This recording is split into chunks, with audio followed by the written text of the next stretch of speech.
What? Do what? Let the dogs out. Like, who let the dogs out? Who? Off the Hook, airing on offthehooksports.com. Your home for real news, real opinions, and what really matters about Tennessee athletics. Always available on Apple Podcasts, Spotify, Stitcher, Google Play, TuneIn, iHeart. Like, share, follow, subscribe. Always available wherever you find your favorite podcasts. Yes, Orange Blood, you're correct. I was having some technical difficulties, or as you call them, technical difficulties. I like that. Very clever. Welcome to the program. As he's Calhoun, I'm Dave Hooker, and we've got a lot to get to. No, Amanda didn't freeze to death. She was already planning on taking a well-deserved day off.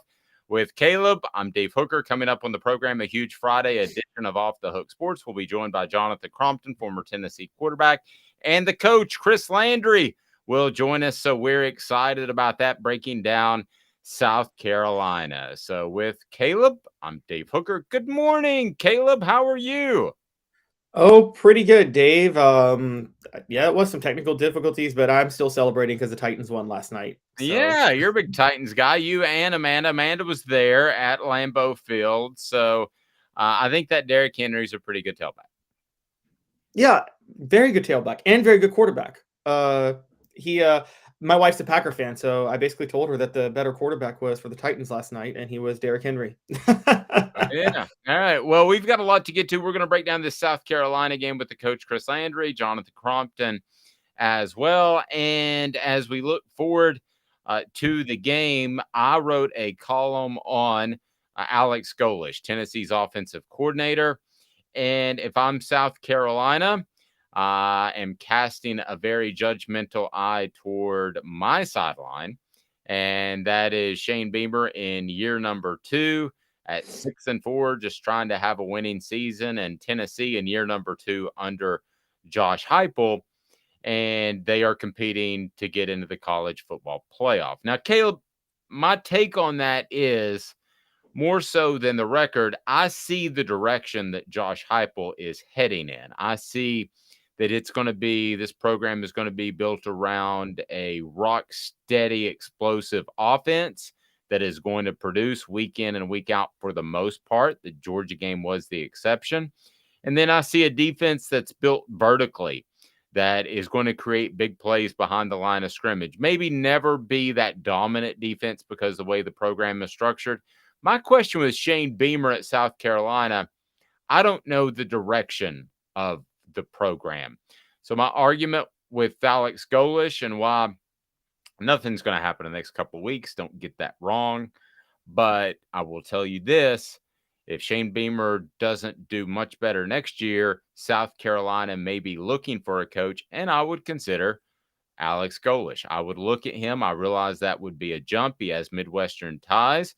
But here's a guy, Caleb, that, goodness gracious, you would have to put your head underneath the coach's conference room table to not know a lot about this offense. It's Josh Heupel's offense, don't get me wrong. But you can learn a lot from that. And also you can learn a lot from the way that Tennessee and whether it's their administration or an outside group has handled NIL. So at some point, Alex Golesh, and whether it's this offseason or not, is going to become a really hot coaching commodity because of what Tennessee's offense has done. And if I'm South Carolina, I'm taking a gander because I feel like the Gamecocks are a little listless and have no direction. Yeah, and we talk about direction, and I wrote about this earlier in the weekend. You're right. South Carolina's whole mantra is, they just brought Beamer ball back. I mean, they just play live and die by special teams, and you're right. There's no real clear cohesion on what they want to do offensively or defensively. My question, if you're Alex Golesh, is, don't you think he might get a better offer than South Carolina before it would even come to that? I mean, see, I was on the other side of that. I don't know. I mean, I think South Carolina is a good job. I mean, I'm not saying South Carolina is a bad job. I think it's a good job, but I don't know the schools that are going to have an opening in a year. I'd have to think about it, but I mean, you would think theoretically there would be some better jobs out there. I mean, what if Florida State comes calling? See, I don't think he would be able to get that sort of job. And, we're talking about not after this season, the 2022 season, we're talking about after the 2023 season. I think there's a good chance South Carolina comes open. That to me is a job that if you understand NIL, which Clemson's coach Dabo Swinney has said he hates NIL, which is very stupid to say publicly. That if you can master NIL, you can get that thing turned around pretty quick. They've got great fan support. I think there's a glass ceiling. I mean, I don't think they're going to be in Alabama or Georgia or even a Tennessee, and when Tennessee's been great. But if I'm South Carolina, I'm thinking forward, and I'm most concerned that Shane Beamer doesn't seem to have a direction. I don't know what it is. You said it's Beamer ball. What's that win on special teams? And hope you get a Yeah. mic pick. I mean, Yeah, it's the Frank Beamer method of just winning and dying on special teams and big plays, and he always focused on that. And yeah, and then hopefully a Mike Vick falls into your lap one day. well, that's asking a lot. The Down and Dirty at 30, we break down what's going on in the SEC and in Tennessee football. It's brought to you by Andy Mason, Andy Mason Real Estate.com. AndyMasonRealEstate.com. Don't make a mistake that's going to cost you tens of thousands of dollars or more. Go to AndyMasonRealEstate.com, where his business principles are pretty simple. It is the best service and the best price. The other thing in the Down and Dirty at 30 that I wanted to get to, Caleb, is Hendon Hooker's kind of like in the clubhouse, so to speak, when it comes to the Heisman Trophy. He's the guy sitting there seeing what everybody else is going to do on the 17th and 18th hole. And there's not much more he can do with South Carolina or Vanderbilt. If Tennessee goes out there and he's 22 of 24, throws for 350 yards and 5 touchdowns, everybody's going to say, well, he should have done that. So you have to watch what the other Heisman Trophy candidates are going to do. I think you hope that C.J. Stroud stumbles, and if so, I think Tennessee has a Heisman Trophy winner in Hendon Hooker. I really think it's pretty much that simple if he stumbles mightily. Now, there's a lot of other ways to go, and I started doing my Heisman studying for my ballot last night. I watched a lot of Drake May at North Carolina. That kid's really, really good. Have you had an opportunity to watch him very much? I'm not, but I've seen the numbers, and the numbers are insane. Yeah, well, go past the numbers at some point over the weekend and just pull up YouTube highlights. I had a Heisman voter call me last night, and he said, have you watched this guy yet? And I said, no, I haven't. I watched him, and this person made the comparison. He kind of looks like John Elway. That's a pretty big comparison. And Major comparison. I'm not ready to go that far, but I will say that there's something there. The ball comes out of his hand incredibly quick. He is very, very, very good. But I don't think he can win the Heisman. I think as far as the other guys coming down the stretch, it's basically C.J. Stroud, unless somebody can do something fantastic. When you really look at the odds, yeah, it would take a major, major move. Caleb Williams, Southern California, I guess potentially could do something coming down the stretch. But to me, it feels like, from the people I talked to, Caleb, a 2-horse race between Hooker and C.J. Stroud. Yeah, and it's funny, we talk about moments, and Hooker has his moment. C.J. Stroud still hasn't gotten his, but he's going to get his chance against Michigan. We'll see how that goes. Hooker had his against Alabama.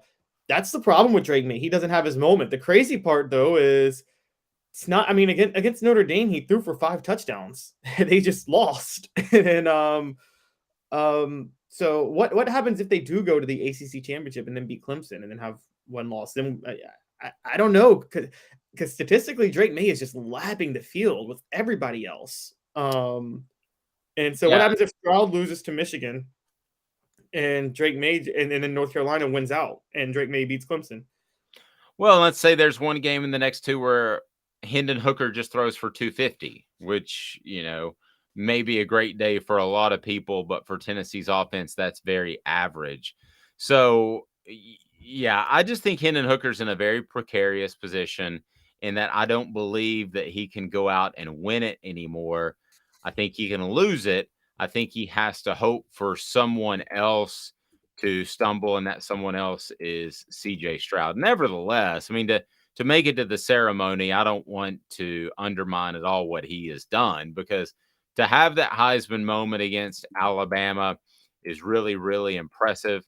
To be invited, which I think he will be based off some people I talked to last night, I think is incredibly impressive. Nobody thought that at the beginning of the season. So we'll see what happens to Hendon Hooker, but I will tell you one thing. I think that he has an excellent opportunity to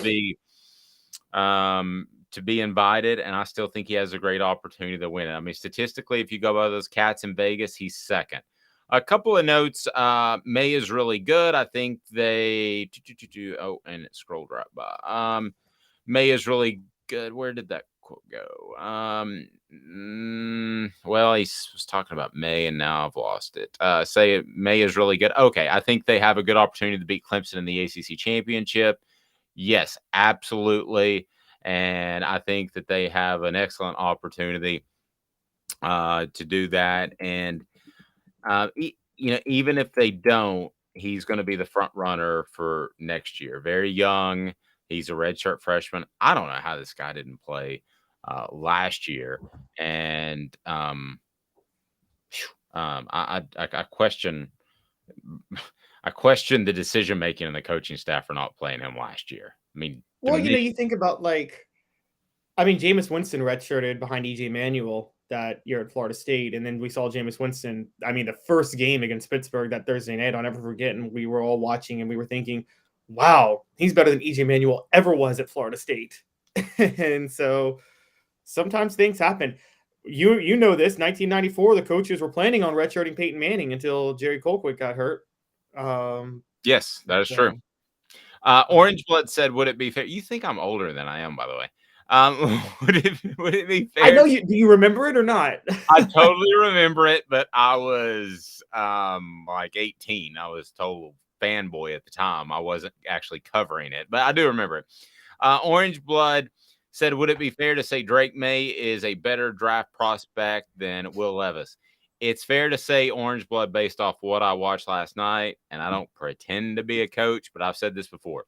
I can tell you the 5 stars as far as the elite players, and I can tell you the 1 stars, the donkeys that can't play. And this guy is a 5-star NFL prospect. There is not a man walking the face of the earth, and I will say it right now, Arch Manning included, that is a better NFL draft prospect as of November the 18th, 2022 than May at North Carolina. If you have not had an opportunity to watch him, go watch him. Brittany says Will Levis is way overhyped, in my opinion. I think there's some truth to that. I think they like the way he carries himself and his toughness, but I find that when you talk about toughness on a quarterback, a lot of times you're talking about a guy that doesn't have the same ability and toughs it out and does the best he can. You don't want a best he can quarterback in the NFL. You want an elite quarterback. And Brittany made reference to a comment I said about the defense. Tennessee's defense, I think, will be good one day, but I don't think they're ever going to be the 85 Bears. I don't think they're going to shut you down like that. I think they're going to try to create plays behind the line of scrimmage and create more opportunities for the offense. If you look at football nowadays, Caleb, and I kind of hate it, to be honest with you, but it's what it is. And be sure and hit that like button. We greatly appreciate that. Thumbs up. That opens it up to more people. And we've got some big additions coming to the show. You're not going to believe it. If I told you, you'd be like, "Oh, no, Dave, you're not going to bring him or her in." No, that's not going to happen. But no, we are. So hit that like button. Be sure and subscribe and share. We greatly appreciate that. But Caleb, that's what football is nowadays. And I love defensive football. Don't get me wrong. But football nowadays is a bend but don't break game. It's and you're seeing this across the board in the NFL, in college football, and Tennessee embodies it as well. You're seeing defenses that are willing to give up some plays in hopes of doing 2 things: making a stop inside the red zone or making a big time game changing play behind the line of scrimmage or an interception down the field. That's what defenses are, and that's what they're going to be for the foreseeable future, period. Yeah, I mean, just play percentages. And this is how Tennessee plays. If you play soft coverage and you're aggressive with your front seven, teams can probably move the ball on you, but they're going to have to run a lot of plays to score a touchdown on you. And the more plays you have to run, the better the chance is that somebody makes a mistake somewhere that kills the drive. I think that I go back to the Florida game where everybody worried about the 400 yards given up to Anthony Richardson, but the play that stood out to me more than any other was in the second half. They were moving the ball, and then it was a back and forth. Tennessee was up by 10. Florida was about to score to cut it to 3 again, and then Amari Thomas forced a fumble. And that was because even though Florida was moving the ball, they weren't able to hit anything over the top. And the more you have to move the ball, if you have a good front seven, and like you said, if you play vertical, you increase your chances of forcing a turnover, a big play down the stretch. I still think the old school style can work sometimes. I mean, again, look at Georgia. They're very simplistic with their defense, and they just shut you down. And man, who can recruit at that level? Exactly. Georgia sustain that and have Atlanta in your backyard. I mean, I think that's the exception to the rule, don't you? I agree. I think that's where I was getting at. I mean, I think fundamentally football still at its roots, like in basketball, for instance, if like I do the equation, if Jesus is guarding Jesus, when Jesus is taking a 3, where in the world is this going? Is Jesus in cover 3 at this point? No. Okay, I'm saying if in basketball, if everybody does, if the defender and the shooter are perfect, do everything perfect, the shooter's always going to make the shot. The offense always wins at that point. The shooter's going to make the shot in basketball if both sides are doing everything perfect. Like they couldn't do anything better. Wait, I disagree. I think the defense shuts down the offense if perfect's playing perfect. No. In football, it does. I was saying it's different in basketball. Oh, okay. Yes. So you're going, he got game. Denzel Washington. He's a Shuttlesworth. That's what you're doing. What I'm saying is that's where I'm saying football's different than basketball. In basketball, and this is where Golden State is so good, they know that great shooting, there's no defense for it. No matter how good you are, if someone's hitting their shots, there's nothing you can do. Football, if everybody's playing perfect on both sides, the defense always wins. Always wins. But you're right. The problem is who can load up on the talent necessary for the defense to be able to do that. And only Georgia and Alabama and LSU can do it. I still say LSU can do it, even though they have an offensive coach, just because LSU is loaded with talent and you could sleepwalk your way to a national championship down there. But, or sleep with co-eds to a national championship. That's very true. Ed Orgeron did. And Les Miles was the sleepwalking one. Yeah, I covered a game in West Virginia. It was LSU West Virginia. Do you remember that game? Would have been like 2011. That was the year they still won the title. How do you remember that? I was there and I don't remember that, but I remember covering that game, and it was just like it was like Les Miles. I don't know that he was completely sure if he won or lost. It was very odd afterwards. You're going to hang with us for Jonathan Crompton, who's coming up next. Okay, so hang tight. We're going to be back with you in 2 minutes. I want to remind you that you have got to go to GIAplantoday.com for your investments. Guardian Investments Advisors are absolutely unbelievable in telling you where your money should go and why it should go there. So you get some background. You don't just say, oh, well, here's my money. I used to do that, and I don't anymore because of Guardian Investment Advisors, GIAplantoday.com. Thanks to teleconferencing and the advancement there, you can get the best financial advice in the nation from somebody that may not even be in your state, region, or wherever. That's what they can do. Guardian Investment Advisors, GIAplantoday.com. Inflation's an issue, and they'll take care of that as well. Jonathan Crompton up next, former Tennessee quarterback, Off the Hook Sports with Caleb Calhoun. I'm Dave Hooker. Has risen to the highest level in over 40 years, according to the April 2022 U.S. Inflation Calculator. Will your investments provide you the income you need in retirement? Are you losing purchasing power of your savings due to inflation? Simply stated, if the cost of goods and services are 8% higher and you're only earning 4% in your investments, that money buys you less of what you need. Right now is the time to act. Call Guardian Investment Advisors today. Hey folks, Gary Viles here. I want to personally invite you to North Knoxville's newest sports bar and restaurant. It's Big Orange Phillies, located in Black Oak Center. And yes, folks, it's happening in Halls. Big Orange Phillies offers family-friendly environment with homemade meals and the best deli-style subs around. Billiards, darts, jukebox, shuffleboard, and cornhole, and a full bar. We also offer valet parking on weekends and during special events. We even have a covered back patio. It's happening at Big Orange Phillies. We want, we need, and we appreciate your business. Hi, Mike Davis here with City Heating and Air, reminding you to always dare to compare. Our team provides quality local heating and air service, installation, and maintenance across East Tennessee. We use only the best equipment like American Standard heating and air conditioning for your residential, new construction, or commercial needs.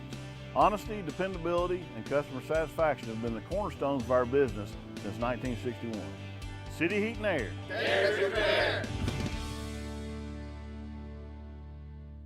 This is Al's Nest Barbecue Supply, so come on in and see all the different rubs and sauces we have, plus the complete line of Green Mountain Grills. Don't be overwhelmed.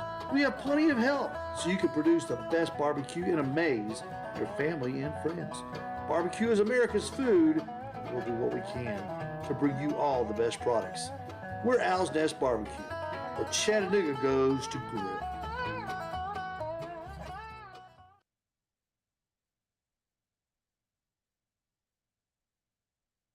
Got cataracts? We can fix that. Never miss another moment. With a little help from Doctors Campbell, Cunningham, Taylor, and Hahn at cctis.com. Here we go. I'll remind you that the official craft beer of Off the Hook Sports is Zool Beer Company. Go to xulbeer.com. xulbeer.com. We bring Jonathan Crompton in here because he's going to be the first to answer today's tough question. No algebra involved, so we all should be okay. Here we go. We do our research. Have you done your research? We're working like heck. Today's tough question. What's the real debate? You sipping my soupe, Guadalupe? Exclusively on Off the Hook Sports with Dave Hooker and Amanda Lafrada. You drinking my sake, Kimosabi? Oh my God. All right, JC, good morning. How are you, sir? I'm good. How are you? Sorry, I had a text I had to check real quick. That's all right, buddy. I've had every technical issue in the world this morning, so just seeing your face makes my day. There you go. You know what? I will take that as a win. I haven't heard that in a long time. Yeah, we did. No, seeing you is like I barely made the playoffs, and then I just got to the Super Bowl. So, yeah, we stumbled into the playoffs. You can't win it if you're not in. Exactly right. Okay, well, you bring up an interesting question before we get to today's tough question. How would you like to be in Hendon Hooker's position right now? He's facing South Carolina and Vanderbilt. There's really nothing he can do to win the Heisman from this point forward. He can only lose it. If he throws for 350 yards and 4 touchdowns in each of the next 2 games, people can still say, oh, C.J. Stroud had a Heisman moment against Michigan. That's a weird position to be in as a competitor, to know that you can do your best, and your Heisman moment happened against the Crimson Tide. It's not going to happen in the next 2 weeks. Yeah, that's pretty much Tennessee's in, uncharted waters since 1993 or 4, 97, sorry, with Peyton, right? Yep. In this the Heisman talk. So for Hendon, you're right. You're playing South Carolina, playing Vandy. Vandy just got they're 1-26 in the SEC as of late. So with that, honestly, the only thing I would say is you would think as the competitor, you're focused on the quote unquote bigger picture of let's just go take care of our business against South Carolina and Vandy. Ideally trying to be out of the game against Vandy at halftime, right? And with that being the case, I doubt you throw for 300 against Vandy unless we just come out there and say, sorry, running backs, we're not running the ball. So you got to be as efficient as possible because you're right. CJ Stroud's going to be able to have a moment, if he has the moment, against Michigan later in the year. And that's, if you look at recent history, it's always been the teams that have a bigger opponent late or not teams, the Heisman winner who has a bigger opponent late that gets to make that those one or two plays typically gets that edge. So kind of unlucky for Hendon because we're not playing in the SEC championship game. But I still, if you go back and look at efficiency and just your pure definition of Heisman, the best player in college football. If you look at what he's done for this team, it's almost a no-brainer. Keyword almost. It's not fully, but it's almost a no-brainer. The fact that he doesn't turn the ball over much at all, hardly in 2 years, is very efficient down the field throws. So those things, if he goes and does that here, I think he can definitely lock up at least a coin flip. I agree with that. Let me ask you this, guys, and Jonathan probably knows, Caleb probably knows, but I'm just going to ask. So Jonathan Crompton.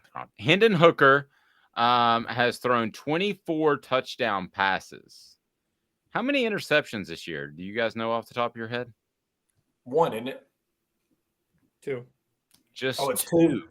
And one was not his. First one was against Alabama. Yeah, and one was not his fault because it was a totally clean rush, and it was just like, man, it came out of his hand all crazy because he had a guy. I can't remember, Caleb, who that was against that clean rusher that came in the A gap, but I can see. Oh, that was the Alabama game. That was the Alabama game. And the other one, honestly, he just threw it up and was hoping Cedric Tillman would make a play. And no, against Georgia in the end zone. Against Georgia, yeah. And that's a 50-50. That's a 50-50 ball. Yeah, and I really thought that Cedric Tillman should do whatever he had to do to break that up, but that's a whole different conversation. It definitely looked like it didn't look like the Tillman from last year that's just going to go and fight and claw and worst case scenario get an offensive PI instead of just kind of letting the DB be the receiver. But that's, like I said, it's a whole different conversation. I mean, that one I'm not going to sit here and say, oh, Hendon, whatever. I mean, it was actually a really good ball. It's a 50-50 ball in the end zone. Sometimes you got to do that. In this offense, you got to do that with your receiver. So I will take 12-1 ratio. That's insane. Yeah. And the thing, because typically you're going a 3-1 ratio is outstanding. You're like, you're at 12-1, and you haven't finished what, 3 games roughly, which he's going to run it up more. No, that's like if you finish last week, if you finish against Middle Tennessee, or UT Martin. If you finish against Ball State, we could sit here and say, man, he's got a 15-1 ratio or 16-1 ratio. Now you could say 25-1 if you really wanted to. I mean, honestly, it's just so there's, but that's the one thing when we talk about end of the season accolades.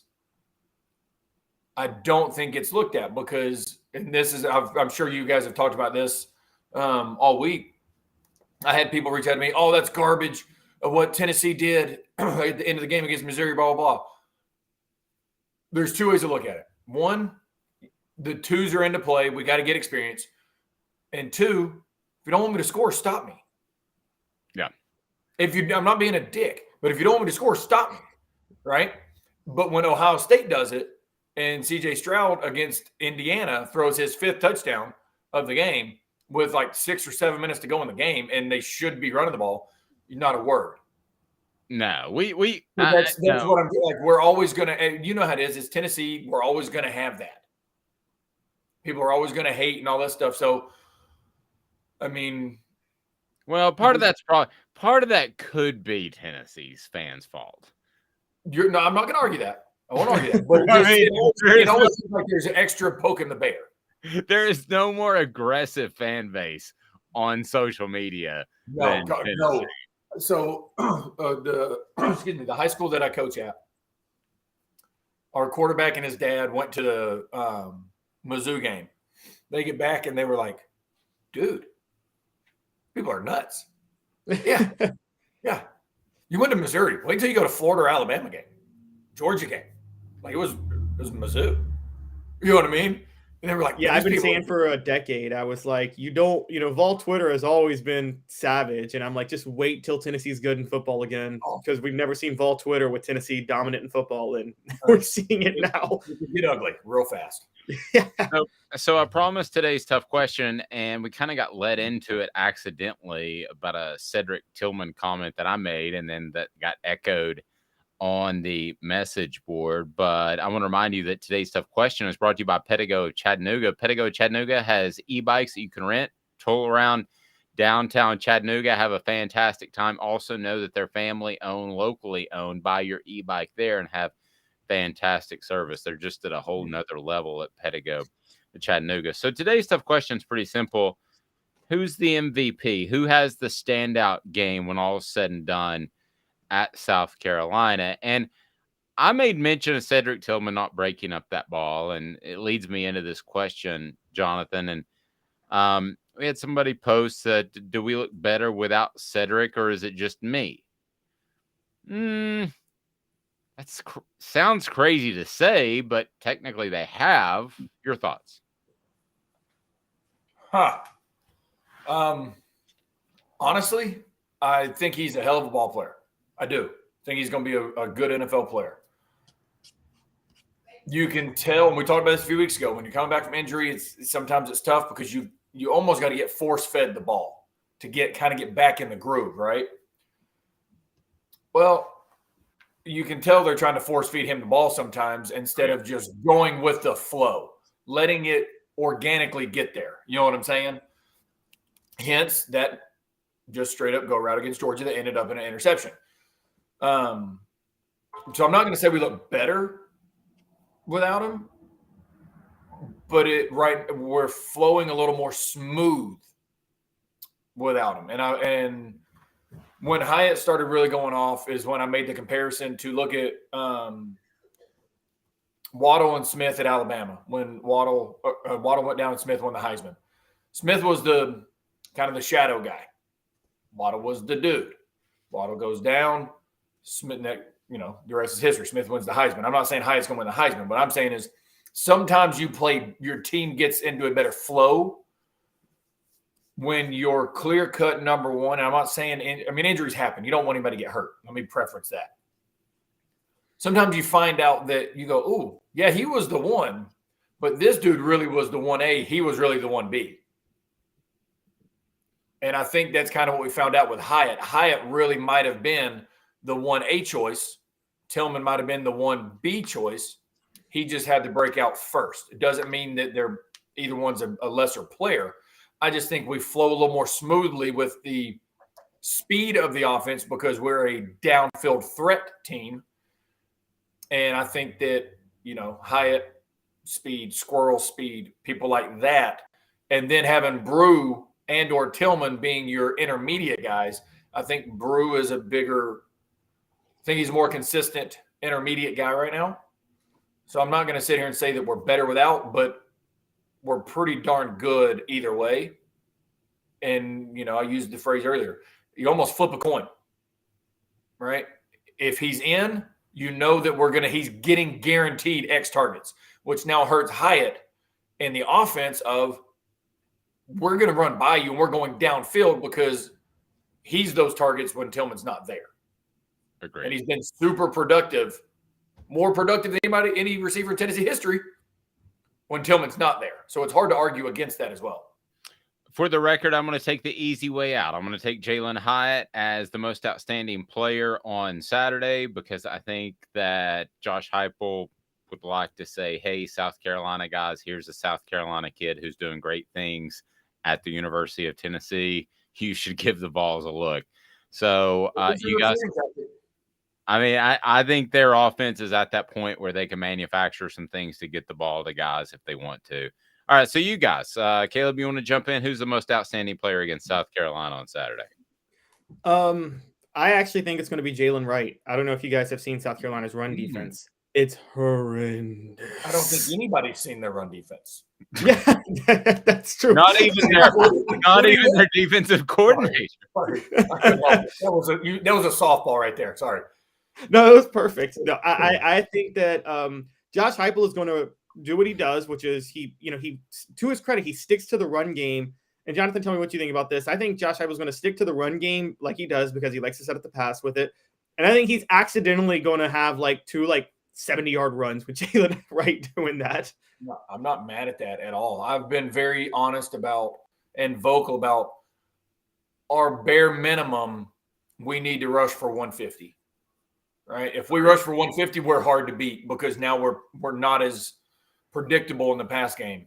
So no, I love that as well. I'm gonna kind of pick something nobody would probably think. It's not necessarily the player. I'm going with the O-line. Just the group themselves in the sense of because of the run game.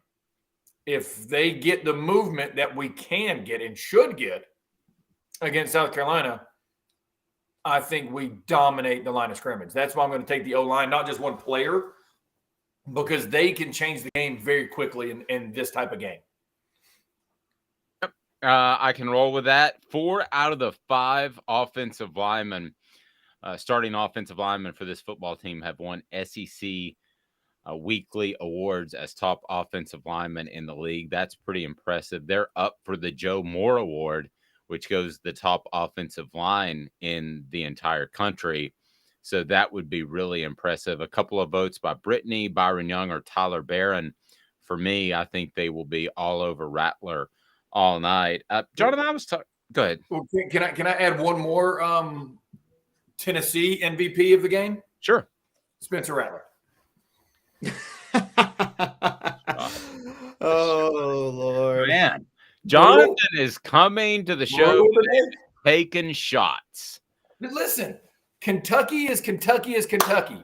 South Carolina is South Carolina is South Carolina. No, I said it a few weeks ago. Will Levis is trash. People were trying to argue with me. Yeah, he's been awful this last month. I think every Tennessee fan's going, oh, can the Colts draft him? Because he sucks. Yeah. As a quarterback. No. As an athlete, I will never argue that. As a dude that can throw 115 miles an hour, I will not argue that. But as a quarterback that can read cover 2, as a quarterback that can read, cover 6, hold coverage, zone blitzes, man blitzes, where to go. No. And is that all on him? No, it's on his coaches as well for not teaching that. And I say that to me, South Carolina as well. They'll always be that way. Off topic just a little bit. Have you seen Drake May play football? Yes, but I'm very critical of the quarterback position, okay? Because I expect a lot. And here's the thing. If you look at Drake and you go, dude, you can throw the ball. You're very, very, very super talented. They said the same thing about Sam Howell, and Sam Howell got progressively worse every year he played.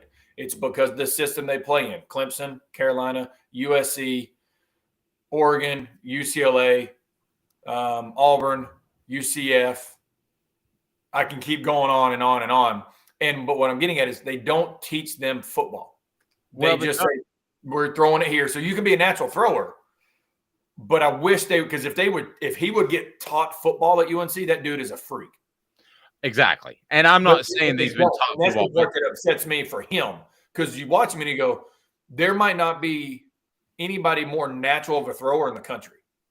Yeah, if there was a way that you could tank for him right now in the NFL, even though he's not eligible for this upcoming draft, I would do that because I think he's that special ability-wise. Pure ability, you go, dude, you've got it.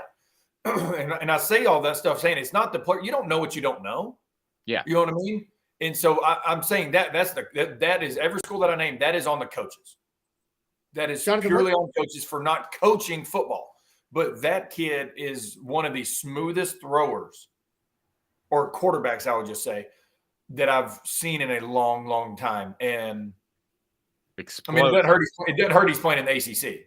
That doesn't hurt. But the ball just explodes out of his hand. And he's very, very accurate. No, I mean, I like watching him play. I just don't like watching that system because I sit here and go, there's 0 reads. There's none. You don't, I mean, never mind. That's a whole different conversation. Jonathan, what you're kind of describing, kind of always thought and you played under him obviously for 2 years. was always what I gave David Cutcliffe the most credit for. I thought more than X's and O's or anything like that, because I actually didn't think, I thought I'd seen maybe some better X's and O's offensive coaches in Cutcliffe, but I always thought I never saw a player not get better every year under Cutcliffe as a player. And I don't know how you feel about that. Yeah, I'm not really sure where this is going to go, but I don't think. I was made. Some days I wake up and I'm like, just tell the truth. Some days I wake up and like, hey man, let's be politically correct because it's the right thing to do. No, I like Coach Cutcliffe. There were certain times that he would teach you how to read things, and certain times it would be you're throwing the ball here no matter what, and then it would lead to interceptions. Oh, okay. And it wasn't like every team every week's going to have your play of the week, your gimmick of the week, right? It's like, hey, we're setting this play up. You're throwing the ball here or whatever, But a couple of those were not on play of the weeks. It was just, you're not allowed to read this. You're throwing the ball to that 5-yard under no matter what, blah, blah, blah. But then other times you go, okay, you do know how to teach how to read cover 6 when we're trying to throw whatever backside. You do know how to read this, and this. So, I mean, it's kind of a double-edged sword. And when you're 18, 19, 20 years old, you don't know the difference, whether we think we do or not. Yeah, and this is a long road, and quarterbacks, not quarterbacks, but coaches can also pick their favorites. So yes. I would say that. Oh, yeah. If people really knew, and Dave, you know a little bit, but if people really knew the behind the scenes, closed doors conversations with all these coaches, there would be a lot more people going, we stand behind the players than the coach in every instance. Because some of these conversations the coach said what? Yeah. You really said to who? And it is interesting. We'll say that. And it goes on everywhere. It happens everywhere. And that's the one thing that I do have issue with, that we can go down a rabbit hole with this one, obviously. I do have issue with it because it's, once again, the players, you're a coach for a reason. You don't know what you don't know as a human being. That's just being human. But when you're a coach and you're supposed to teach soccer, for instance, I would be the worst soccer coach in the world. I don't know soccer. I know that's our net, run and kick it, right? I use that reference all the time with the kids that I train because as the coach, I'm supposed to do my homework. I'm supposed to get myself better so I can better you. If you don't get better, that's a reflection of me, right? Right. There are very select coaches at the college level that are man enough to admit that. Yes. One being Lane Kiffin. He's man enough to admit it. People at Tennessee can say what they want. That dude will admit, I didn't do a good enough job. And there's a lot that won't say that. And there's some, too, that I've noticed lately. The trend is some will say it, but they don't really mean it. Oh, yes. Have you noticed that? Like at press conferences, they'll say, that's on me. Well, yeah. You can tell by the way they're saying it that that's on me. Yeah, that's I was told I have to say this, so I'm going to be reading a teleprompter and say this. Well, I thought it was actually the case. Missouri's defensive coordinator said it this week. He said, we should have put the safeties in better position. But you could read between the lines. He was saying those guys didn't do what we told them to do. Well, that, and no offense, but this is the positive for us. In year 2, we just got better dudes than you do. Yeah. And there's at a certain point, man, let's call it like it is. You go to Vanderbilt, don't get me wrong, you're still going to have some good players. But 99.9% of the SEC is going to have better dudes than you do. So you can schematically be good all day long. But at a certain point, you got to have a dude that beats their dude. Right? That's why they're 1-26 in the SEC the last 27 games.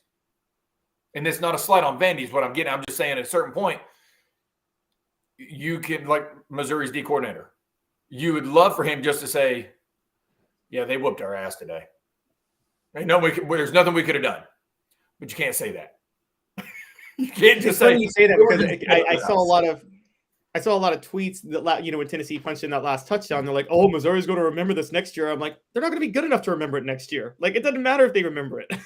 They might remember it, but as long as Eli Drinkwitz is their head coach, Tennessee's going to be fine. Jonathan's appearance brought to you in part by Zach England, Best and Brock. Zach England. Zach's got your back. Zach can go against those big-time attorneys with the insurance companies. If you find yourself in a personal injury situation in which you deserve justice, Zach England of Best and Brock. Zach's got your back. So, Jonathan, if you had a Heisman vote, who would be 1, 2, 3 for you today? And things could certainly change. It's November the 18th, but how would things change? Mine would be a co-number 1 with Hendon and CJ. Like, you can't do that. What I'm saying, like, where it's a flip a coin. I don't think you can go wrong with one of those two at this moment. But truly. My electronic ballot doesn't have an either or when I get it here in a couple of weeks. And honestly, then I would go Hendon over CJ because of pure schedule alone with the competition we've played versus who they've played. That would be the 51 to 49%, or 50.1 to 49.9, right? Like, I think they're that neck and neck. And then 3, I just think at that point it's just you're here just to be here because it's down to those 2 dudes. But if I had a 3, then I would have to say Drake. Wow. Okay, so you would have him that high. Just because of the numbers. Once again, they play in the ACC, so they're going to put up numbers. But he's got a chance to kind of cement his name in that conversation when they play Clemson. Now, Clemson's not that good, but they're the best of the ACC at the moment. Let me tell you, their offense is not that good. Their defense is okay. It's not the typical Clemson defense, but it's better than what he's played all year. We'll say that.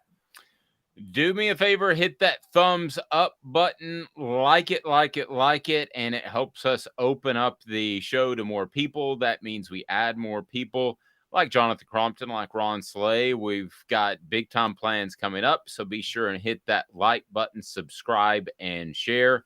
We greatly appreciate that. And Jonathan's appearance brought to you in part by Nutrition World. Go to nutritionw.com. Don't trust that acronym. Supplement store for your supplements. You can go to one of the best e-commerce stores in the nation, nutritionw.com, and know that you're getting high-quality supplements. It's what you put in your body. So think about it. Can you even envision a scenario in which South Carolina pulls this upset? I mean, there were times that in the Philip Fulmer regime that I thought, yeah, I could see Tennessee playing flat because they had already lost to Florida. They weren't going to get in the SEC championship game. It was Vanderbilt. It was Kentucky, blah, blah, blah. But there's just too much to play for. I can't see Tennessee coming out and playing flat. No, I don't. And the reason why there's such a really good chance of getting in the playoff, right? If TCU slips up one game at all, we're pretty much in. If USC, now here's the thing, USC has a chance to do what they need to do. They got UCLA, Notre Dame, and Oregon. They win those 3, they're in. And I was not saying that 3 weeks ago. If they win those 3, they're in. If they lose one, Pac-12's done, Tennessee's in. Right? You see what I'm saying? Like, so if TCU loses one game and Clemson wins out, it'll be Tennessee and Clemson getting in at 3 and 4. I don't think Clemson is deserving, but they'll do it because they want to please the ACC. So that's the reason why I don't think we'll come out and play flat is we have so much to play for. We're either getting in or we're playing in the biggest New Year's Six bowl outside of the playoff. Should be the sugar. You know what I'm saying? So I mean, we're to that level right now. For some reason, it always, once again, South Carolina. Orange helmets, first time ever against South Carolina. Oh, wait, black jerseys, first time ever against South Carolina. Just go beat the piss out of them like we always do. What do you think of the orange helmets? Tight? I think they look awesome. Yeah, I do think they look good. Well, no, I would not say against, like, if it was orange on orange, I wouldn't go orange helmet. But that white on white with the orange helmet, I think looks awesome. I do. I think it would look good with orange pants, white jersey. But, like, you got to have some sort of white to kind of break up. That's a lot of orange, right? But I think they look awesome. No, I think that, and I'm a traditionalist. If you would have told me that without me seeing it with my eyes, I would have said, no, don't change it. But the moment I saw it, I was like, those are nice. But so to me, I agree with you about being the traditionalist. To me, it's more feasible and more traditional of Tennessee to do orange helmet than a gray helmet. Agreed. You know what I'm saying? Because orange is our color. Those all gray uniforms, I'm not a big fan of personally because they're like two-tone gray and blah, blah, blah. I'm like, whatever, teach their own. I just think the orange helmet's just enough change that it just looks really, really good. Once again, I would not go orange on orange on orange with orange helmet. Right? That's just me. I don't like when Clemson does that. But when we do a little bit of white, bro, dude, that looks sweet. It really does. And South Carolina, it always seems like we do this against them and then just go beat the brakes off of them. So that's honestly, that's my expectation, is go out there, get this game done somewhere in the third quarter, get our guys healthy, go do what we do against Vanderbilt, rest up a whole week and during the championship weekend and see where the chips fall. So we're sitting in a really good position right now to get healthy for either New Year's Six or the playoff, better than a lot of other teams. John, last thing, give me a prediction and we'll let you get out of here and enjoy your weekend. How do you see this thing shaking out? Obviously, us winning, I'll go 52-20 with Spencer Rattler giving us 2 or 3 turnovers. Thank you, Spencer. Thank you, Spencer, for the invite. Jonathan, we'll talk to you, buddy. Have a blessed weekend. You too. Thanks, guys. Tell the family I said hello. Jonathan Crompton, I still owe him a shirt. That reminds me of that. Coming up, Chris Landry will join us. Chris, brought to you in part by Owl's Nest Barbecue. Owl's Nest Barbecue, your home for barbecue expertise and barbecue supplies, be it the sauces or the rubs or the Green Mountain Grills. He's Caleb Calhoun. I'm Dave Hooker. We're back in just 2 minutes off the Hook Sports. Hang tight. Sun, sand, and salt water, the beach is a very relaxing place. Unless you wear contacts. Ow! Open your eyes to the best the beach has to offer with LASIK vision correction from Campbell Cunningham Laser Center. Hey folks, Gary Viles here, Viles Automotive on Calhoun Drive. I've been selling cars here in East Tennessee for 27 years. In that time, I've come to realize it's not about the car. It's about you, the customer. So I'm here to take care of you just like family. Good credit, bad credit, you name it, we can get you taken care of. If we don't have it, we can find it for you. We go across the country to get any vehicle that you want. And here at Viles Automotive, we don't believe in fake numbers. We just give you great deals. And as always, we want, we need, and we appreciate your business. Do you want to own the more that owns every job? Then get to Vassey Lawn and Garden in Cleveland and get you a Toro. I'm David Vassey, here to talk to you about Toro. With a Toro Zero Turn, you'll get more out of every minute and you'll reach the finish line faster. At Vassey's, we like to say, no matter if you're mowing 3 acres a week or 11 lawns a day, homeowners and business owners alike find confidence in equipment they can trust from top to bottom. Vassey Lawn and Garden, Highway 60 North in Cleveland. Man alive, it's worth the drive. This is Steve Rain. I own the Midnight Oil and Michelin Tire Direct service station here in Ooltewah. It's not a fancy place, never has been, but it's a clean place with clean restrooms and good folks who work here. We sell gas and fix cars, nothing glamorous, but we love what we do and we're going to keep doing it for a long time to come. There's not many real service stations left, and that's a shame. We're the guys just like the guys back in your hometown. We'll fix your tire, change your oil, and put a new set of Michelins on your car. If you want a Twinkie, you'll just have to keep on going. Thanks for the business.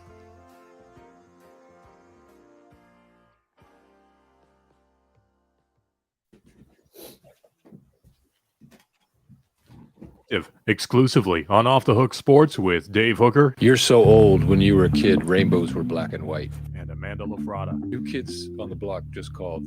They wanted you as a backup dancer. I'm having a heck of a technical day. I'll tell you what I'm going to do, Caleb.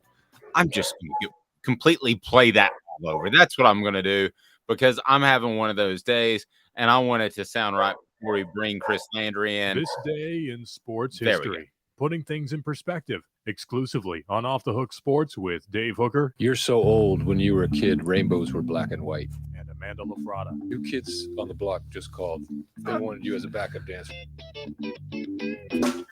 All right, this day in Tennessee sports history is brought to you by Big Orange Phillies. Big Orange Phillies right there on Maynardville Pike. Big Orange Phillies is a great place to watch the games over the weekend, the Tennessee South Carolina games. Big Orange Phillies is your place in North Knoxville for a fun environment that's family friendly, that has billiards, that has darts, that has it all. So we're going to discuss how South Carolina might be able to upset Tennessee, although I don't think anybody thinks that's really going to happen. But this day in Tennessee sports history, we go back and go back a little bit.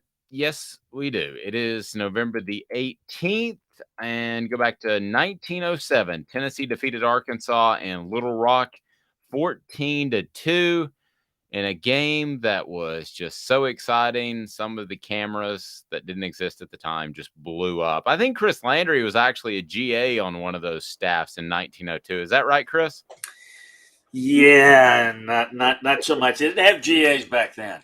Now, on this day in history 15 years ago, it is November. Is it? No, well, actually, I'm sorry. Today's the 18th or the 17th? 18th. Okay. All right. So yesterday, 15 years ago, Louisiana Monroe beat Alabama in Tuscaloosa in Nick Saban's first season. Oh, wow. And Yeah. that was supposed to be, they made a terrible hire, but they didn't. Yeah. That was a really tumultuous first few months. They had a linebacker. Was it Jimmy John that got arrested for selling cocaine in the athletic complex parking lot? That's frowned upon, Chris. And they kicked him off the team. Was that his name? I don't remember I don't remember the details of that. So no, I don't even remember it. It was they had a number of issues. They had obviously that first year, changing cultures usually big in the first year, usually when you make a change. And there's some Mike Shula leftovers that needed to be cleaned up there. Much like there was in his first year, LSU's playing UAB this weekend. In Nick Saban's first year at LSU, he lost to Alabama Birmingham. Those first years when you're trying to get guys to understand there's a certain way we're going to do it, and you feel some resistance. But since then, things have gone pretty well in Tuscaloosa. Yeah. And I thought it was really cool at the time, whoever that linebacker's name was, but he was like their only first team, I believe, all SEC preseason player.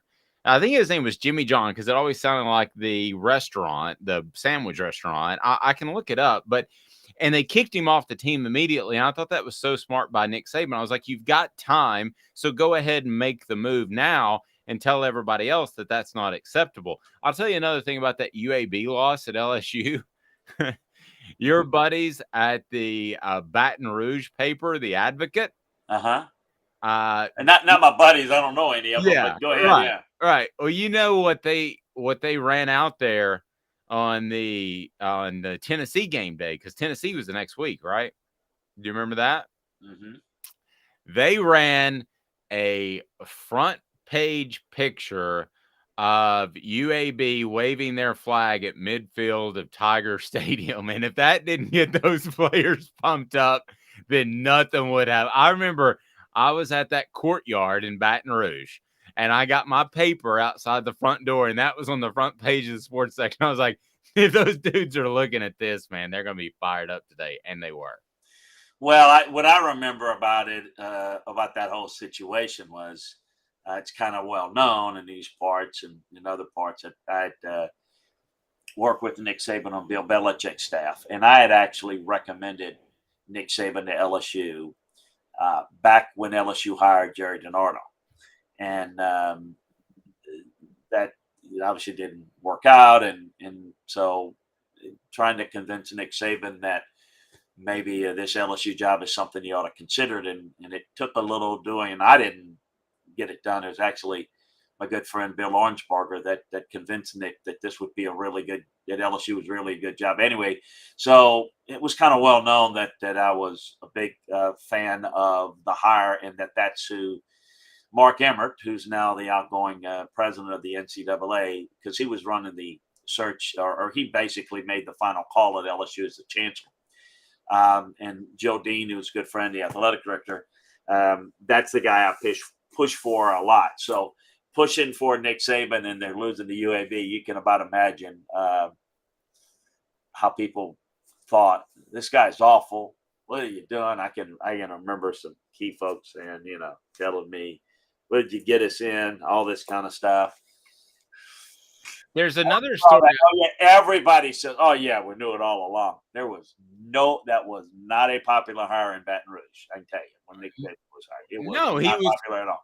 He was viewed as an average coach from the Big Ten, is how he was perceived. An outsider. How's he going to fit into Baton Rouge and Cajun country and all this kind of stuff? I want to share another story that I heard about that. First, I do want to remind people that you've got to get to Viles Automotive Group. Viles Automotive Group on Calhoun will service all of your vehicle's needs and will provide you with a great selection of vehicles, and they want, they need, they appreciate your business. It's about integrity at Viles Automotive Group. The other story I was told about that season, and then Caleb, I want you to jump in here, is I was told that at one point in preseason, and it's a pretty good source, that Nick Saban was like, what have I done? Why am I at LSU? He said, I'm not happy here. This is a different locale. Nothing against Baton Rouge, but just it's different than what he was used to. And why am I here?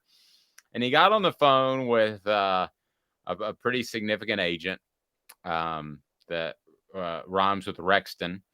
And the agent said, I just want to remind you that more players per capita are in the NFL from the state of Louisiana than any other state in the union. And I was told that that happened. Do you think that happened? Well, no, I know it happened that's the reason, one of the reasons why he went. Okay. Because we had, I knew Jimmy, and one of the things we talked about was the fact Nick Saban and I talked many a days.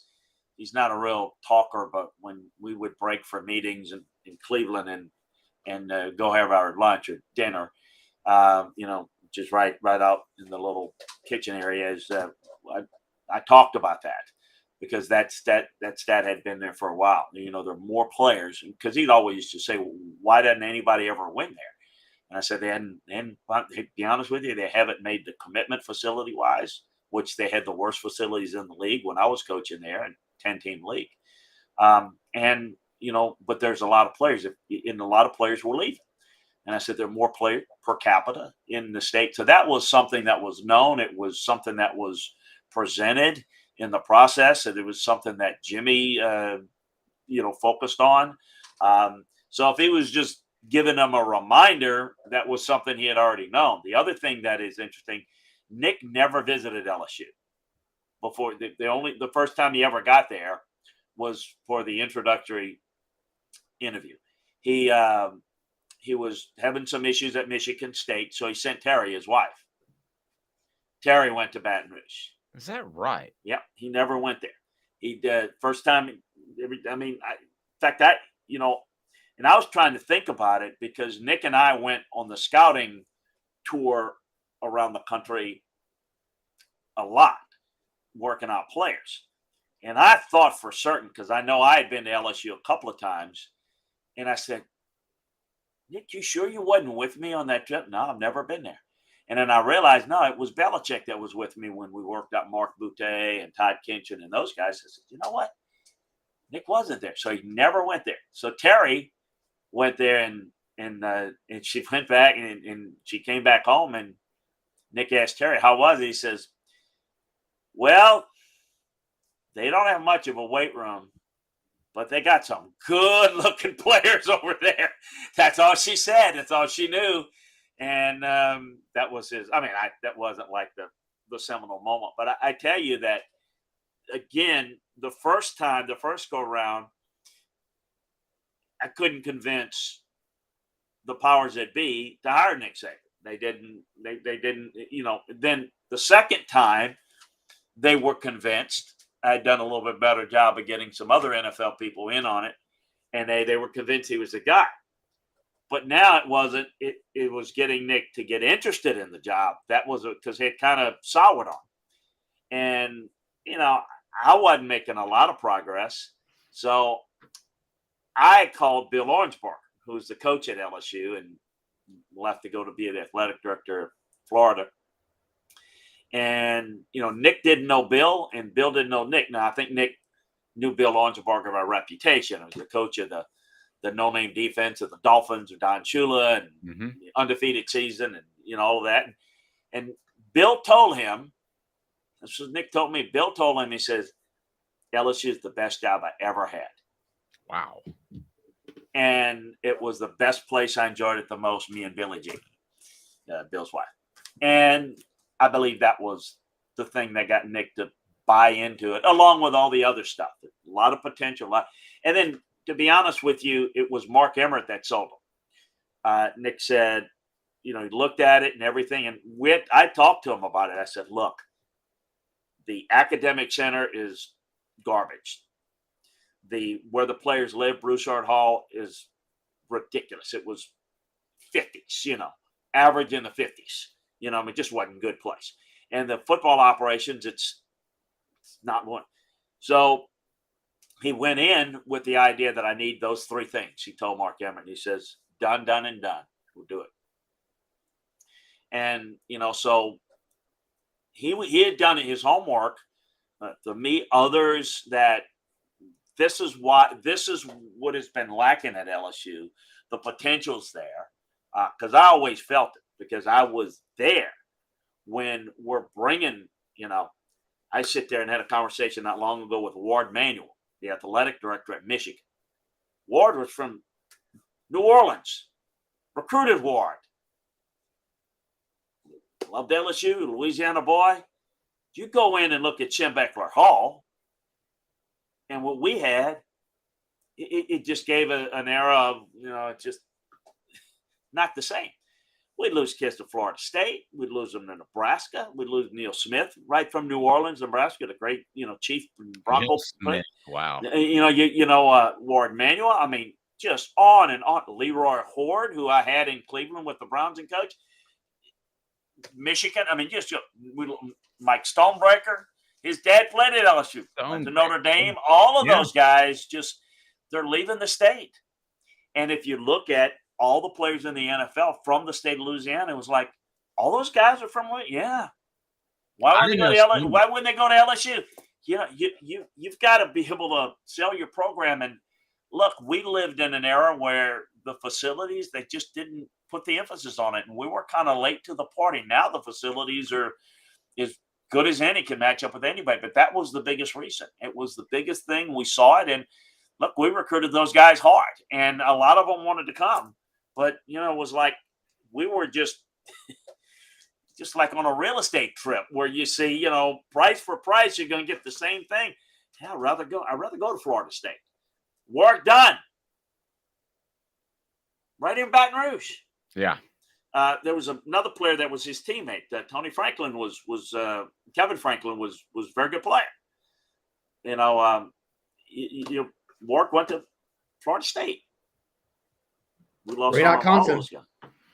Yeah, I tell you what, Caleb, I know you want to jump in there. I just want to remind everybody, hit that like button, the thumbs up button, share, and subscribe. It means a lot. We've got a lot of growth coming in the next couple of months. The more that we're out there, the easier it is to do. So hit that like button. We really, really would like to get to 2,000 subscribers by the end of the year, and we believe we can do it. I think we're sitting about 1,400. So tell your friends. We greatly appreciate it. Hit that subscribe button. The like button certainly helps as well if you're already subscribed. So go ahead, Caleb, jump in there. I'll remind everybody that Chris's appearance brought to you by City Heating and Air Conditioning in North Knoxville. And City Heating and Air Conditioning, where integrity matters, and they cover all of the Knoxville area. Caleb? Chris, I want to jump in on this Tennessee-South Carolina game. We've been talking. I don't see any way South Carolina hangs in with Tennessee. And one of the reasons I think that, and I want to know your thoughts, is we know Tennessee's big plays in the passing game come from them. They stick to the run consistently. South Carolina can't stop the run. They haven't done it all year. They've been horrible at it. That's a terrible situation for them to be in, facing a team like Tennessee on Saturday. Absolutely. It's a real problem. And so you say, well, what's their path to victory if they can't stop the run? Well, match points. Well, they don't really have offensively, they don't really have what it takes to match points with Tennessee. There's really the only path is really for Tennessee to lose it and to play poorly, turn the football over. Maybe if you're South Carolina, come up with a couple of plays in the red zone and then have the game of your life. Have Spencer Rattler play one of those games, because he's been very inconsistent. He does have physical capabilities, but he would just have to play great. And Marcus Satterfield's going to have to call a great game offensively. And look, anything can happen. I've been around this game enough to know anything can happen. It just doesn't compute in my football mind. I can't really make sense of it being all that competitive, much less a chance. But let things happen. Things happen. We'll see. I just don't see it. No, I don't either. I think it would have to take turnovers. And you brought this up to me initially, I guess about a month ago. Hendon Hooker has 24 touchdown passes and 2 interceptions. I don't know if that's all Hendon's doing or part of that's the offense or whatever, but that ratio is absurd. I had to look at it like 3 times. It doesn't sound right, Chris. No, it's really impressive, and it's a product of the fact that he's comfortable in the offense. He does a really good job, and I also think it's a byproduct of the offense that limits the potential for mistakes. And you see that they've got certain answers to defenses, but part of the answers is, don't to eliminate, the multiple choice question, you can eliminate the one that doesn't make sense and then get to they eliminate that bad one right away. So that's why the turnovers are very limited, and they do a good job with the scheme. They match up very well, and they do focus on running the football. And so they get the right matchup in the passing game because they run the football so well, because they work the tempo and they dictate to the defense. It's, it takes a unique team to be able to match up. Georgia was that team. Georgia handled them very, very soundly because they didn't have those answers. They didn't have the protection answers. They didn't have the answers for blocking the blitz, and they didn't have guys that could get open. So, and you had maybe a couple of mistakes there, but even then, they didn't turn the football over in a dramatic sense, or it would have gotten even further out of hand than it did. So really, really impressive. The kid at North Carolina has got similar numbers, and he's probably even done more. I mean, I think he has less weapons and a awful defense, his defense. And there is no question he's the most valuable player I've seen. Of teams that – most valuable is where would they be without him? Good Lord, that team wouldn't be bowl eligible. They're 8-1 going into the conference championship game without that kid. He's been phenomenal, and a true freshman to boot. He's been great. He's been absolutely great. No, I was pretty blown away. And Caleb, I want you to jump in here. I want to remind everybody that we're brought to you in part by Bassey Lawn and Garden. Man alive, it's worth the drive. Bassey Lawn and Garden has industrial mowers, has the commercial mowers, has the residential mowers, and it's right there in Cleveland. So if you want to save some money and get a great selection, Bassey Lawn and Garden has the ability to purchase more mowers than other places. So you're going to save money and get exactly what you want, whether you're in Nashville, Knoxville, or Chattanooga. It's just in Cleveland, Tennessee. Man alive, it's worth the drive when you're making that type of investment. Caleb? Chris, we were talking about whether or not it's a product of the offense or Hendon Hooker. One of the things I've noticed, and I think one of the broadcasters brought it up maybe 2 weeks ago, is he doesn't have much of a drop back. I think he only drops like 2 steps back in the pocket. Can this style, what he does, can that translate into the NFL if he gets to the right system? Or is it going to be an Aaron Rodgers where they have to retool everything about his game? You're going to have to retool a lot. But, the key thing on how good a quarterback's going to be is not what his numbers or success is in college, but what are the transferable skills. So, bright kid, from all of my understandings, will work very hard. So I always look at, all right, do you have the physical skills to make the throws? Do you have the athletic traits to be successful? Meaning, ability to move in the pocket and slide, maybe run when you need. He's got that. It's all about, to me, is with any quarterback, is like, what are the transferable skills? What is the capacity to learn, the willingness to learn? That's what it's really about. And so many people get caught up into, well, I saw him play in this game and he was great. The other guy, he wasn't that good, or, and he's better. That's not, you're looking at the things that are not pertinent. Now, is production important? Absolutely, because it's a strong indicator of the skill set and the intangibles that it takes to be successful. But sometimes it doesn't. Sometimes it doesn't play out in terms of production, which is why oftentimes people say, well, people look at it, watch a game, pick a team, and, oh, they're awful. I've seen him in big games and he struggles and he can't do this and he can't do that. I mean, I heard that. No one admits to this now, but I heard that all the time about Peyton Manning's never going to amount to anything in the NFL. He can't win a big game. He can't beat Florida. How's he going to win in the NFL? I mean, if his name was Peyton Marshall, he wouldn't be even. I heard all that. Oh, he's got happy feet. He doesn't have happy feet. It's Craig James said that. He's slow-footed. And David Cutcliffe teaches what he calls jab steps. So basically, all those pitter patter steps are done like a walking horse. He does that on purpose because he's not real athletic. So by constantly being in the jab step, he's able to turn his body left or right. Whereas if he's in a static motion, it takes just a half second to turn. So that was taught. That wasn't happy feet. That's just how he was taught. And he had to overcome his lack of physical skills, movement skills.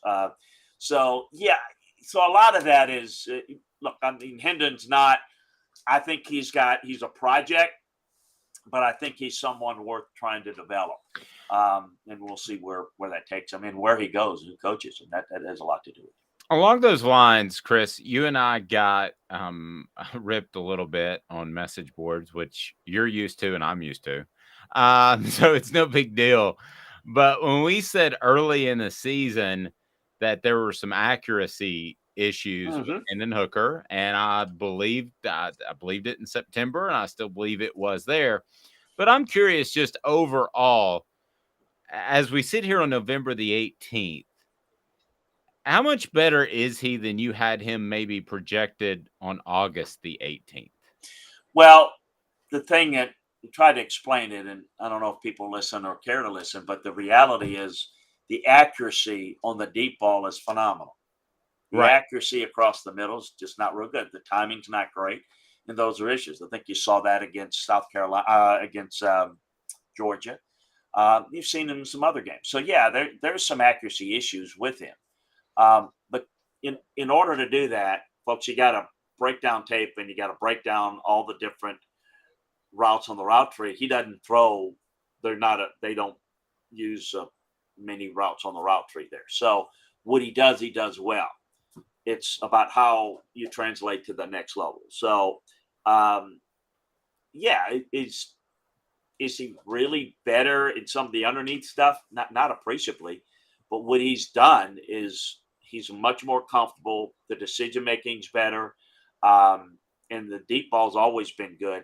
I think it's gotten better. I think he's even improved that. So that's the thing. And look, I mean, I appreciate fans and defending their team and their player, but it's not criticism. It's an evaluation process. It's no different than what Josh Heupel's telling them too. And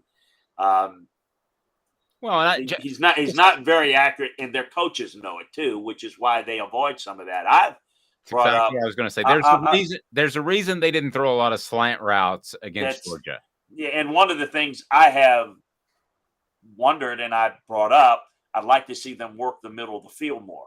As I've studied Hendon more and more and talked to their coaches, that's why they don't. Yeah. That's And the same thing was said about, if you remember, about T. Martin back in the day. Throwing over the middle of the field. The same thing was said about him. And there's another quarterback I can't remember that was in the early 2000s. It wasn't Casey, but there was another Tennessee quarterback that they were concerned with over the field. There's just so much more that can happen with tip balls, Chris. And, a slightly inaccurate pass can turn into an interception a lot easier over the middle of the field, right? Than outside. Yeah, and here's the thing. My thing on it is I'd still like to see them throw over the middle of the field because they create so much spacing with having to cover the outside that even, first of all, completion percentage is not accuracy percentage. You don't need to be that accurate. Meaning, I think there's some big plays to be made over the middle in the passing game, even though sometimes he misses. I mean, he may miss it, meaning the ball's got to be 6 inches in front on a crossing route. But if he hits them in the numbers, it's still a completion. It's still a play. It's not the throw you want, not the play you want. But they move the middle of the field so effectively that I still think there's some plays to be made over the middle. So, but people think that when you make a completion that it's an accurate throw. It's not necessarily, and the window's a lot more narrow in the NFL. So, yeah, I mean, it's look, everybody has weaknesses. I don't care who they are. Aaron Rodgers has them. Brady has them. They all have them. It's just about being able to diagnose them. It's just a lot of times fans can't differentiate evaluation with criticism. They think you're trying to be ugly or taking something away, and well, he's better than this guy. We're not discussing the other guy. We're discussing this guy. That's how you do it.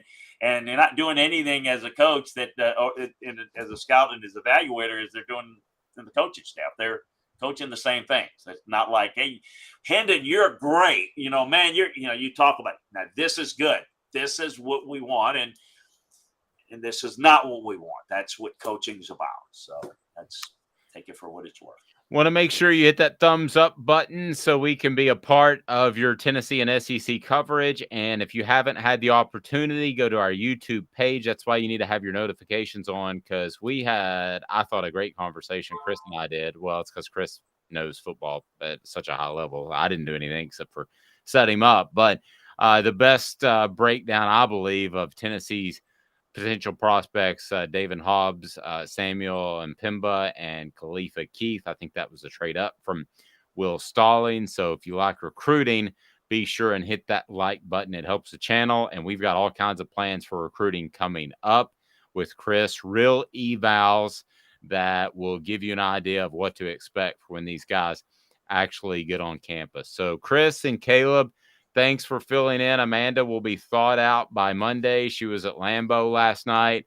She was not. Big Titan win. She was cheering on the Titans and got it done. Yes, and she was not out partying with Todd Downing. Yeah. which is good, because have you heard yet that Todd Downing? Oh, yeah.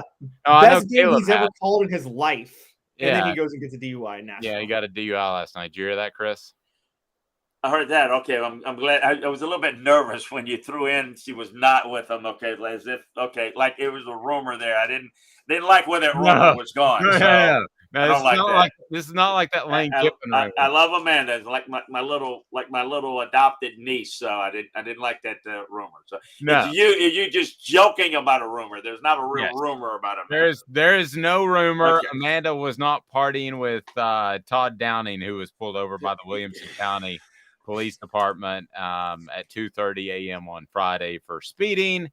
And then he turns out that he was arrested for driving under the influence. But it was a big win. Oh, had you not heard about that yet, Chris? Well, I heard something happen. I didn't know the extent of it, but I mean, what time did they get back to Nashville? I don't know, Chris. How does that work? How does that? Late. I don't. I mean, that didn't happen last night. That happened this morning. It had to. Right. Right. Yeah. Way, Well, I mean, like, yeah, that's just 2:30 that- a.m. this morning, last night, however you, however The you want. thing that I don't get is because I've done that now. Not what Todd did. Let me stop that. I don't drink. I'm not a prude. I just don't like the taste of alcohol. But I've done that. Come back from a road trip. I mean, you got to be in the morning and break down film. Now they may have given him time off today because it's like a mini buy. But I mean, I've come back from that road trip to where, I mean, you're getting in at 4 a.m. and I'm back in the office at like, if I get in at the bed at 4 o'clock, at 8 o'clock, I'm back in the office looking at film. So I don't know how you could be. I don't know how you can't be doing anything other than taking. I mean, I could see speeding to get home because I want to get to bed, but having something to drink is disturbing. Maybe really he drank on the disturbing. plane. Well, Nevertheless, Brittany says maybe he had already been drinking before the game because he never calls games that well. Oh, Brittany, wow. Brittany Wow. with a rim shot going out the door. Brittany. Hey, guys, Love you, Brittany. Totally agree with Brittany on is that. wow. 1000%. That is high heat inside chin music. Guys, I appreciate y'all filling in for Amanda. She'll be thought out on Monday, and over the weekend, I remind everybody we'll have coverage of the South Carolina game. Plus, we'll have those exclusive interviews with Cooper Mays and Jacob Warren that are just, frankly, one of my favorite parts of the week because it's so cool to actually have a relationship and visit with those guys, get real quotes instead of everybody's just awkward in a press conference, which is where we are nowadays with sports coverage. Have a blessed weekend, everyone. Thank you, Chris. Thank you, Caleb. We'll Thanks, talk to you guys soon. Take care. Have a good one, guys. This has been a